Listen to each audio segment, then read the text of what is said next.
Bonjour à toi, bienvenue dans ce Bonjour. sommet, qu'on organise donc au mois de septembre. On va parler donc médiation animale, mais aussi on va aller, voir un petit peu les travers de la médiation et le bienfait de la médiation. On va parler de Mmh. ça. Et beh, j'écoute, je vais te laisser dans un premier temps te présenter et que tu présentes un petit peu ton parcours et aussi, l'animal avec lequel tu travailles, parce que tu travailles avec des lamas et c'est plutôt pas commun. Oui.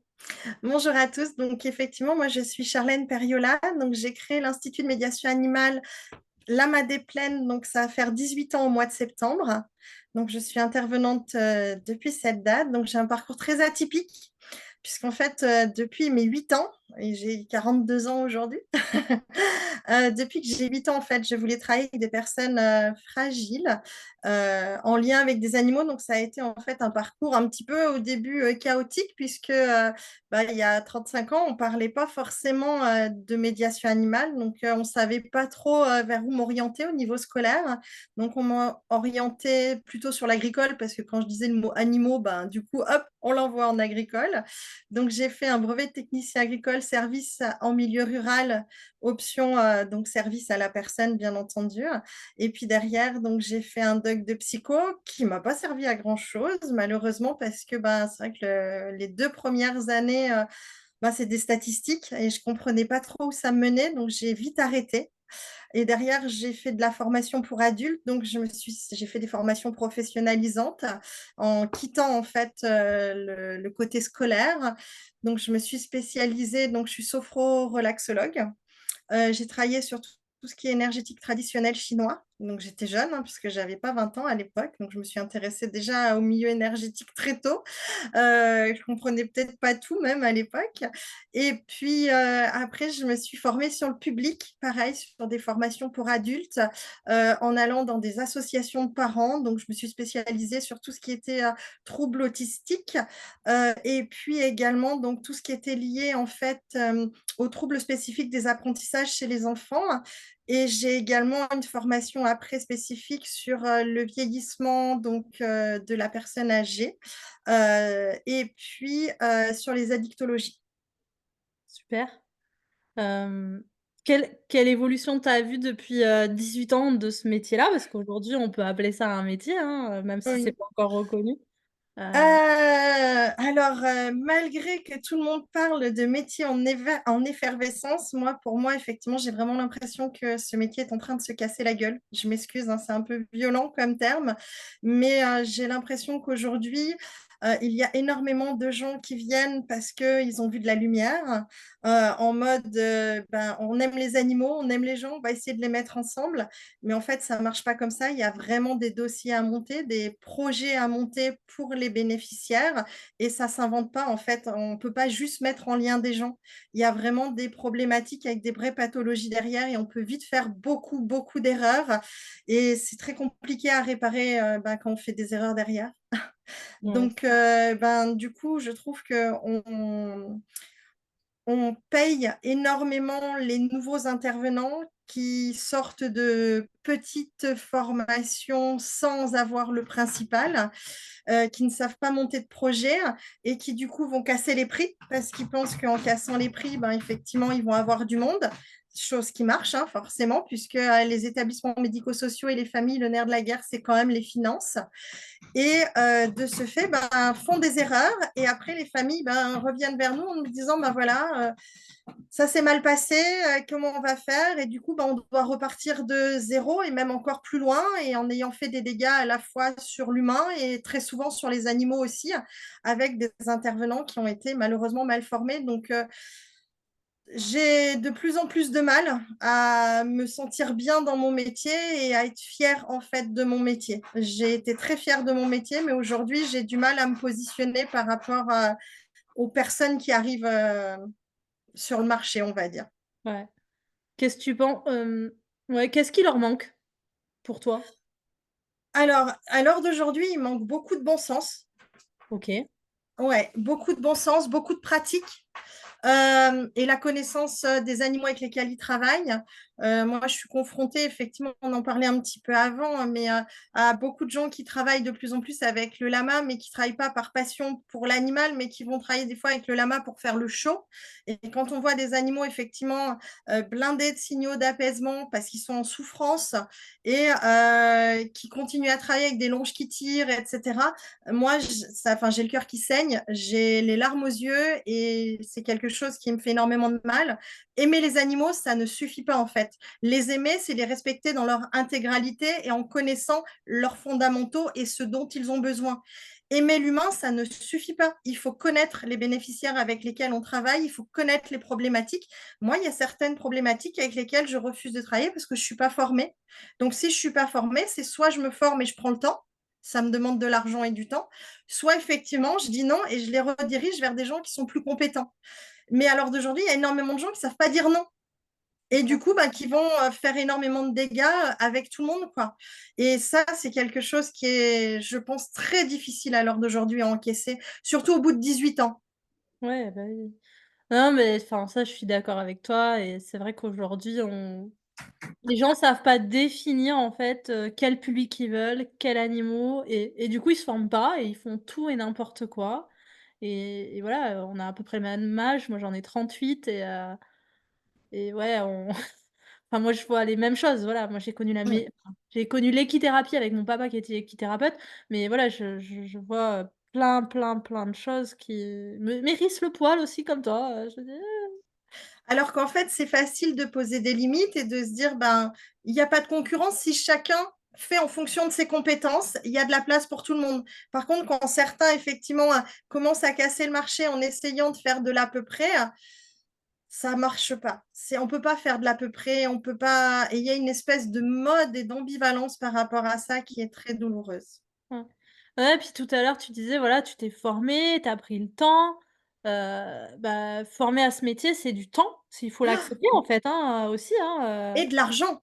et de l'argent et aujourd'hui, c'est pas reconnu, enfin, juridiquement Mm, parlant, donc ça veut dire que c'est des formations aussi qui sont, pas finançables plus ou moins, ou très peu finançables par l'État. Heu, donc voilà et c'est ce que tu disais, c'est monter un projet, c'est du temps donc ça s'apprend et c'est pas en 3 jours ou 3 semaines qu'on apprend ce métier-là, quoi. Donc Non, non, non. Moi, je dis toujours aux gens, complétez vos formations, allez faire, si vous voulez faire que de la formation courte par manque de temps, ce qui est compréhensible aussi quand c'est des gens qui sont en reconversion, mais faites-en plusieurs, chacune dans un domaine. Ça permet aussi de voir plein de professionnels différents, que chacun puisse après faire sa maillot à sa façon.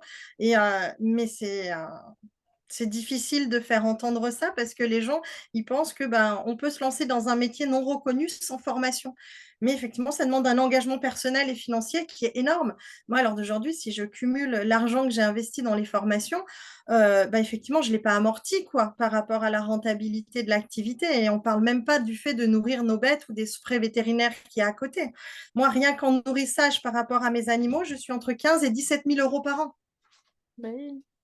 Tu Donc, combien d'animaux comme ça pour qu'on puisse, tu vois, pour oui. que savoir, ça? Oui, j'ai une quarantaine de lamas. J'ai également donc 2 chameaux de Bactriane avec lesquels je travaille également. J'ai 2 chevaux de selle, un selle français et une Irish Cob, 3 poneys mini Shetland et 2 ânes.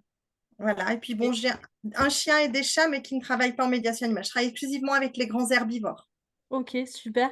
Tu parles, du chameau alors, enfin voilà, raconte-nous un peu comment tu en es venu à à mettre, bah, ce type d'animaux en médiation animale. Ce qui est pas voilà, c'est plutôt particulier. On voit beaucoup le cheval, le chien, le chat, le hamster et le Oui. cochon d'Inde, mais on voit pas beaucoup le lama, le chameau, voilà. Alors, effectivement, je pense qu'il faut travailler avec les animaux qui nous passionnent.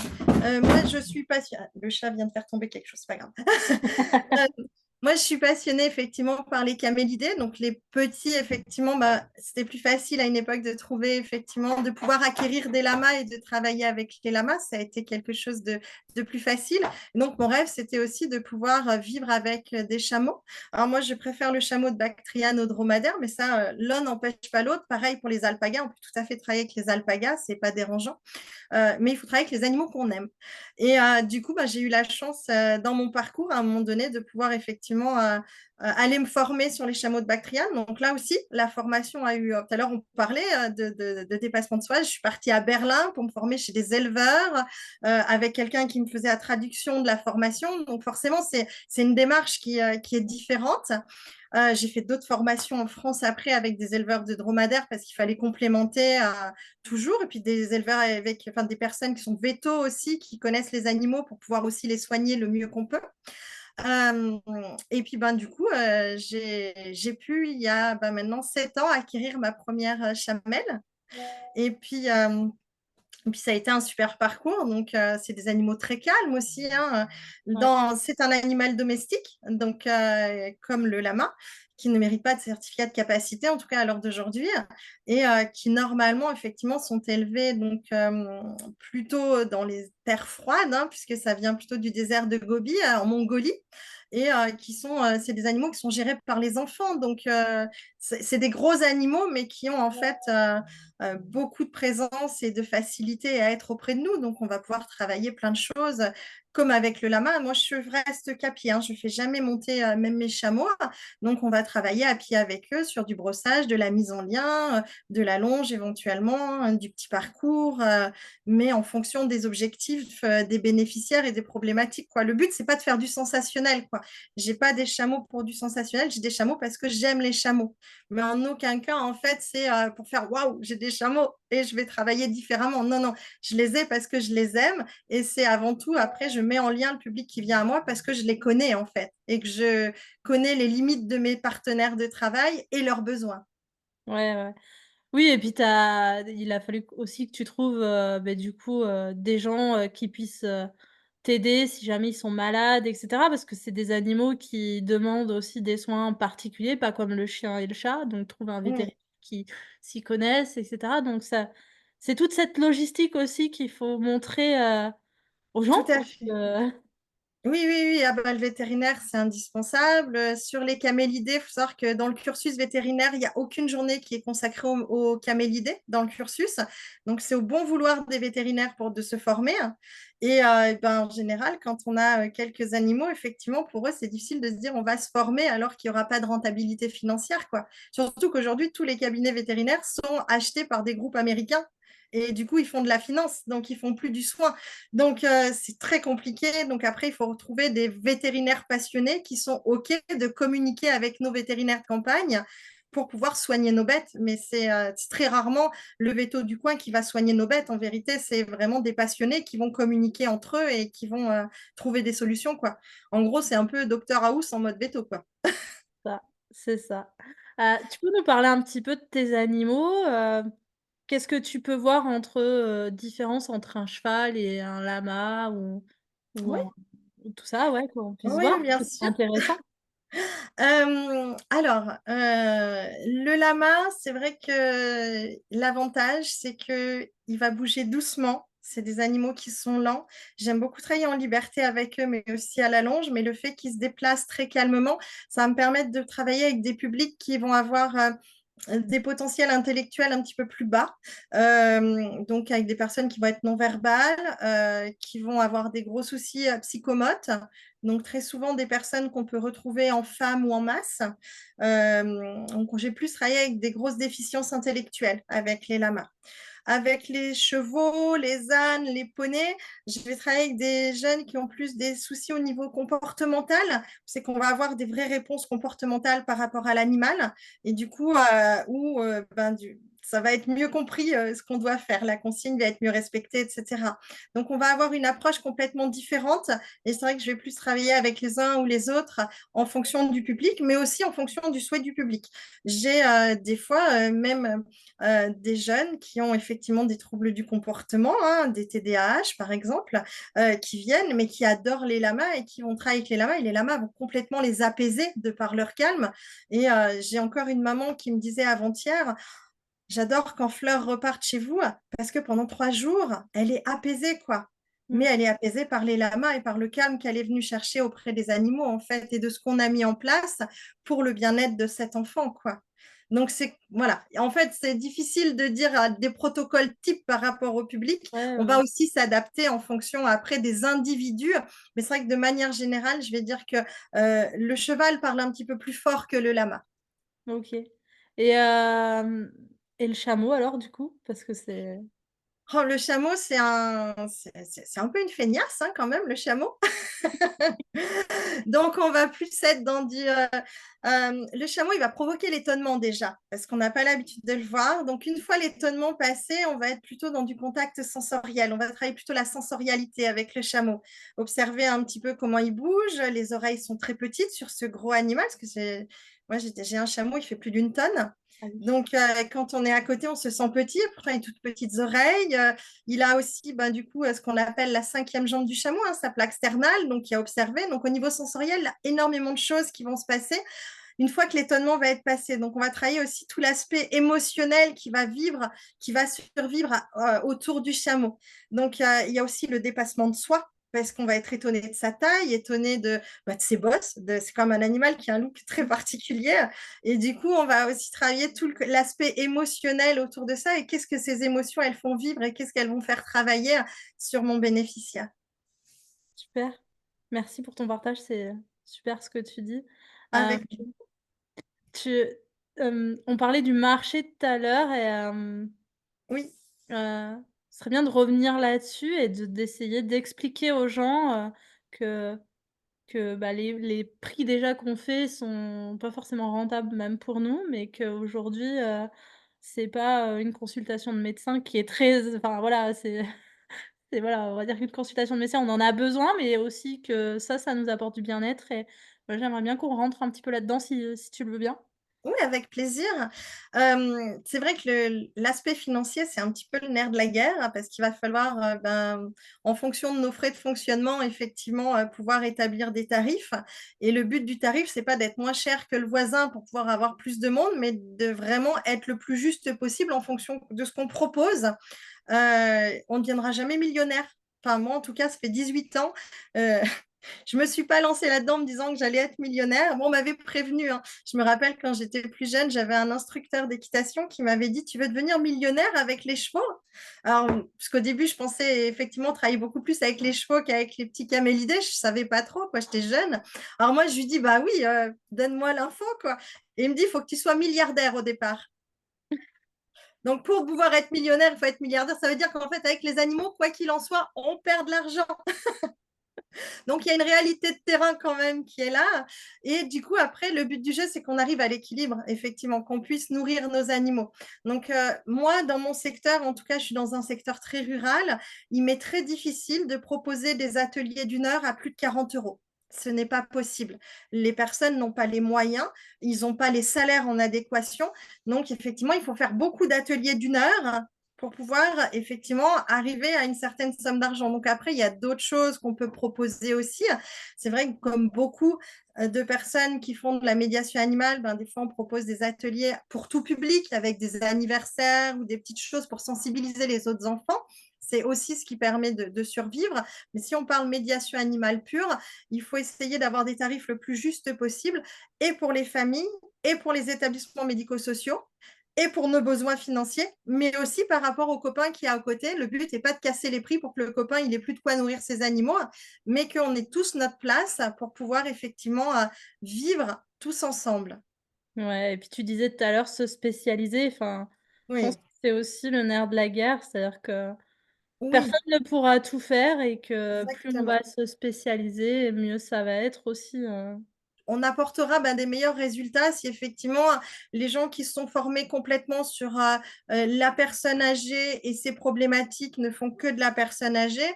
Les gens qui se sont formés ben, beaucoup plus sur les troubles cognitivo-comportementaux, ben, du coup, effectivement, vont être plus sur les problématiques autistiques, les TDAH, etc.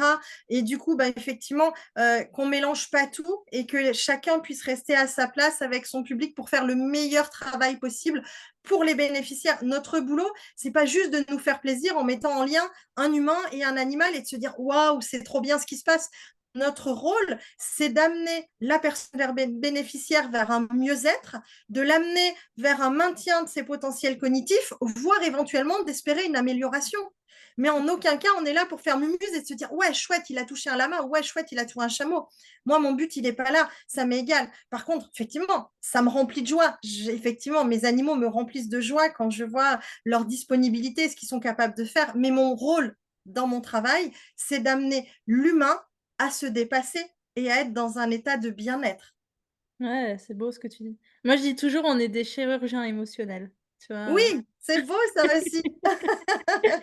Je dis Ça me toujours, parle. tu vois, je dis toujours à mes élèves, «Spécialisez-vous comme un chirurgien du cœur». Le chirurgien du cœur, il va pas aller, faire de Ah, la chirurgie au poumon, quoi.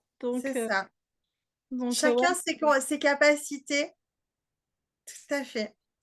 Et c'est, je bah, trouve, une preuve de professionnalisme aussi que de savoir dire non ou d'aller se former. Parce qu'après, on peut aussi avoir plaisir à continuer à se former et aller vers d'autres publics. Ça, bien c'est sûr. aussi plaisant. Oui, parce que j'imagine que ta pratique, quand tu as commencé il y a 18 ans à maintenant, elle est pas la même. Tu as évolué, Oh, j'imagine. je vais te faire rire. Quand j'ai attaqué, moi, je voulais travailler qu'avec des. Alors, j'ai toujours aimé la trisomie 21 comme D'accord. problématique. Ça m'a toujours passionnée, hein. Et quand j'ai attaqué, j'ai dit jamais je vais travailler avec des troubles autistiques. Et puis, alors, à la sortie, je me suis spécialisée là-dessus. Et comble des choses, j'ai été diagnostiquée à 39 ans autiste Asperger. D'accord. Voilà, et aujourd'hui, c'est un public avec lequel je me régale. Alors, j'aime toujours hein, mes bénéficiaires qui sont atteints de trisomie 21. Mais voilà, à la base, je n'étais pas du tout partie sur l'autisme parce que ça me faisait peur. En fait, j'avais peur de moi-même. Ça a été un grand développement pour moi. Ouais, mais je dis toujours, ce métier-là, il nous développe d'abord nous avant de développer les autres. C'est Exactement. On va se rechercher à l'intérieur de soi. Ouais, et c'est ce que je dis souvent, c'est déjà un travail thérapeutique sur nous Mm. avant de travailler thérapeutiquement sur les personnes avec qui on va être. Oui, si on n'a pas réglé nos problèmes, ça ne peut pas fonctionner. Oui, c'est ça, mais ça, il faut bien qu'on le dise parce que, j'ai un peu l'impression qu'aujourd'hui, je sais pas, tu vas me donner ton retour aussi, mais j'ai un peu l'impression qu'aujourd'hui les gens, ils pensent que, on peut aller aider les autres sans travailler sur soi. En C'est fait, je pense qu'il y a beaucoup de gens qui en fait viennent à la médiation animale en espérant se guérir eux-mêmes. Ouais, Mais alors, pour avoir travaillé dans différents centres de formation, je me suis rendu compte que sur la totalité des gens que j'ai formés, on va dire seulement un tiers sont devenus des professionnels. Les autres venaient chercher des réponses à leurs questions internes en eux, en fait, et se servaient de cet outil-là et de la formation pour trouver leurs réponses. mmh, Donc, je pense qu'il y a un peu des deux. Oui. ouais. Alors après, tant que les gens, comment dire, ne font pas leur thérapie en même temps que les bénéficiaires, ça va. Le problème, c'est quand effectivement ils se disent, on n'a pas besoin de formation, on y va et on va se faire du bien à nous. Ça marche pas. C'est ça. C'est ça. C'est important de le rappeler aussi, de bien se Oui, former parce qu'on voit voilà, moi je vois beaucoup de choses où voilà, des oui, formations de 3 jours et c'est parti. oui.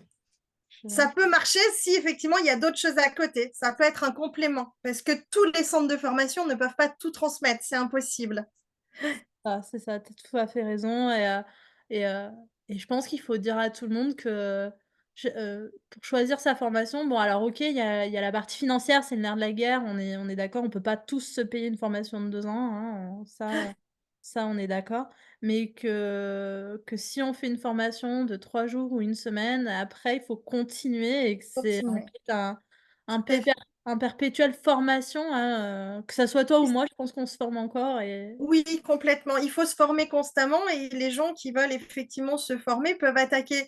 Si, comme tu le dis, ils ne peuvent pas faire 2 ans de formation par rapport au coût, ben effectivement, faire plein de petites formations quand ils ont le temps, mais ne pas s'installer au bout de la première, quoi. Vraiment prendre le temps de faire leur maillot, de savoir monter des projets, d'aller aussi sur de la formation pratique parce que ça, c'est indispensable. On peut pas aller faire, on peut pas devenir intervenant si on n'a pas touché au terrain, ça ne marchera pas.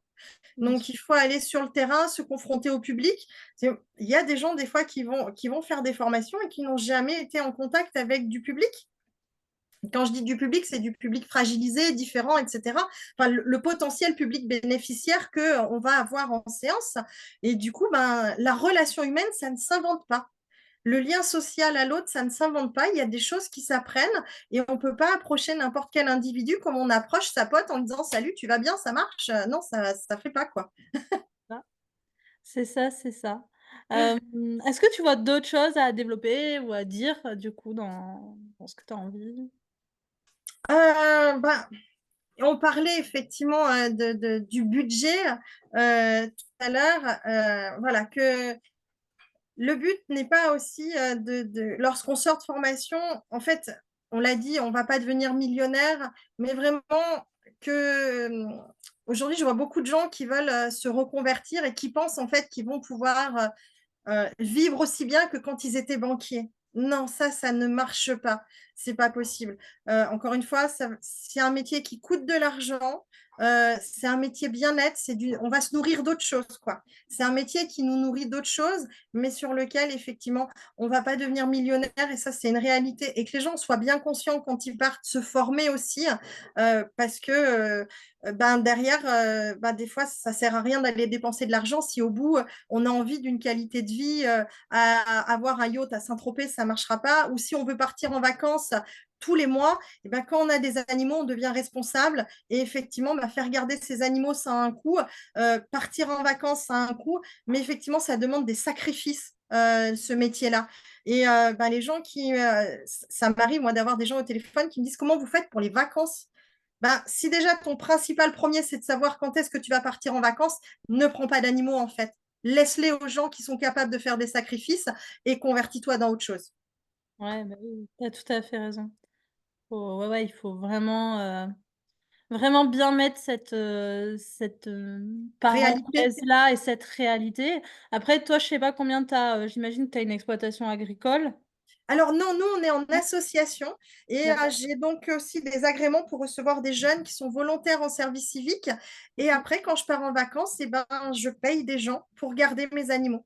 Donc, ça me double le prix de mes vacances. Donc, effectivement, je pars pas souvent en vacances. Ouais. Et du coup, tu as enfin, en ayant 40 lamas et cetera, tu as combien d'hectares pour que les gens s'imaginent un petit peu la superficie aussi quand on a des animaux, des grands Oui, animaux? Voilà. alors, moi, j'ai pas énormément de sol, contrairement si j'avais des chevaux. Si j'avais des chevaux, autant de chevaux, j'aurais beaucoup plus d'espace. Le lama, c'est un ruminant, donc qui n'a pas besoin de marcher pour digérer. Donc, moi, je suis sur un 5 hectares. OK. Bon, c'est déjà bien aussi, hein. Faut les gérer les 5 hectares. Oui, oui, oui, ben, quand il faut faire les clôtures, les refaire, etc., parce que tu as toujours des gens qui sont curieux et qui viennent et qui te saccagent tes clôtures, surtout avec les chameaux. On a beaucoup de curieux et qui nous font beaucoup de dégâts, sans parler des gens qui donnent n'importe quoi à tes animaux et que derrière, tu dois soigner. Voilà. Ouais. Ça, c'est aussi une réalité de terrain où il faut protéger ses bêtes et du coup, des fois, faire des doubles clôtures, donc avoir le double d'entretien. Et ça, c'est tout un tas de choses qui est très compliqué dans le quotidien. OK. Tu te déplaces en institut ou les gens viennent que chez toi? Le lama étant un animal territorial, je me rends compte qu'en fait, c'est très inconfortable pour eux de se déplacer. Parce que le retour au troupeau, moi j'ai donc beaucoup d'animaux et le retour au troupeau, ben, comme ils sont territoriaux, ceux qui sont restés, ben, dans les 10 minutes qui ont suivi, sont reterritorialisés l'espace qu'avaient les deux qui sont partis. Donc, du coup, c'est beaucoup de stress. Donc, j'évite au maximum de me déplacer dans les établissements médico-sociaux. Ou alors, après, je m'assure que mes animaux puissent être dans un parc tranquille derrière pour se reposer de l'activité qu'ils ont fait. En tout cas, ça me demande de la logistique qui est très contraignante. Donc, je préfère vraiment que les bénéficiaires viennent chez moi. Puis, j'ai un très beau lieu. On aperçoit derrière où on voit effectivement le Vercors, les Alpes. Je suis en altitude, donc c'est magnifique. Et je préfère que les gens viennent profiter de mon cadre et le partager. Hein, c'est ce qu'on dit quand on a plus d'espace à la maison. Le but, c'est pas de faire des clôtures plus hautes, mais une table plus grande. Donc, je préfère accueillir les gens chez moi sur ma grande table. Ouais, c'est important de le dire ça parce que je vois beaucoup de gens qui se déplacent avec leurs animaux et cetera, qui vont par exemple avec des chinchillas en pleine journée alors que c'est un animal nocturne. Enfin, Ouais, voilà, on en parlait tout à l'heure et c'est vrai qu'il faut prendre en considération ça. Moi, c'est vrai que par exemple mes chevaux et mes lamas, je les bouge pas du tout parce que, bah, totalement. des animaux qui ont besoin d'être chez eux et voilà. Et le chat, c'est pareil, le chat, il aime bien être chez lui, il est C'est territorial, territorial, voilà. Un chien, c'est différent, voilà. c'est ça. Donc ouais, c'est Ah, important les de le chèvres, souligner. Ouais, le chèvre, les moutons, tout ça, c'est important de le souligner, ça de fait. faire attention en fait aussi à chaque animal et de bien se renseigner sur, son mode de vie. Je pense que Et c'est les besoins qu'ils ont, tout à fait. OK, beh, je pense qu'on arrive à la fin de notre interview. Est-ce que tu aurais, 2 choses à dire, qu'on pourrait retenir en fait de tout ça pour les personnes, qui veulent s'installer ou qui ont du mal à démarrer leur activité? Voilà, je pense que c'est principalement les gens qui vont nous écouter. OK. Alors, ben, déjà, soyez passionnés et soyez dans la réalité surtout de ce qui va se passer derrière. Soyez dans le bien-être de vos animaux, dans le bien-être de vous-même aussi. Ne partez pas dans des projets qui vous correspondent pas. Super. Et beh, écoute, Charlène, je te remercie beaucoup, beaucoup pour cette interview. Je Avec mettrai grand plaisir. toutes tes coordonnées sous la vidéo et cetera et puis on se retrouve pour le live, un soir. Mmh, Voilà, pour les réponses aux questions pas et de beh, à très avec bientôt à tout plaisir. le monde. Au revoir. Au revoir.